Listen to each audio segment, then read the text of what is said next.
Isang makulay at masaya na gabi ang nasaksihan ng mga Cotabateño sa unang gabi ng Ramadan sa isinagawang fireworks display sa Cotabato City Plaza. Dinaluhan ito ng ilang opisyal ng lungsod sa pangunguna ni Vice Mayor Johair Madag at mga miyembro ng Sangguniang Panlungsod. Ang News Now sa report.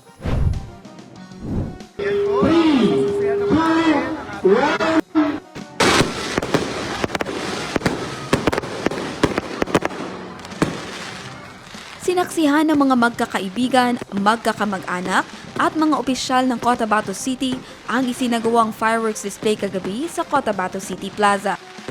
So excited. Kanina nga stress lahat ng mga Cotabateños dahil sa almost 24 hours na wala kaming live. So ito yung ginawa ng ating Vice Mayor or ating Mayor na nagpa-fireworks sila for first Ramadan. Masaya. For the first time in Cotabato na nangyari ba? Pag-welcome sa Ramadan. Naging maayos naman ang daloy ng trapiko sa paligid ng City Plaza. May ilang bahagi ng lugar ang pansamantalang isinara upang matiyak ang kaligtasan ng mga dumalo. Kasi ito nga po, nandito po tayo sa area kung saan yung fireworks natin. So, ina-arrange po natin, hindi na po mapasukan ito ng mga vehicles natin, private man o POJ natin. Ini-reroute na po natin dito sa kabila para po hindi po maging sagabal po dito po sa area po ng fireworks po natin. Nagkaroon din ng maikling programa bago ang formal na pagsisimula ng fireworks display.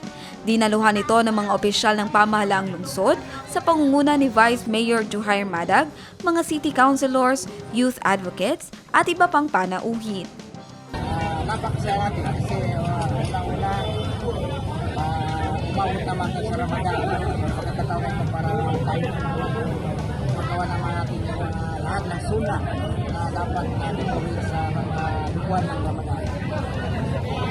Kami ay natutuwa dahil ginaulakan kami ng ating mahal na Mayor na magkaroon tayo ng fireworks display. Sa kauna-unang pagkakataon nagkaroon tayo ng fireworks display sa pagsalubong ng mahal na araw na Ramadan, mga buwan ng Ramadan. Jen Garcia, iMinds, Philippines.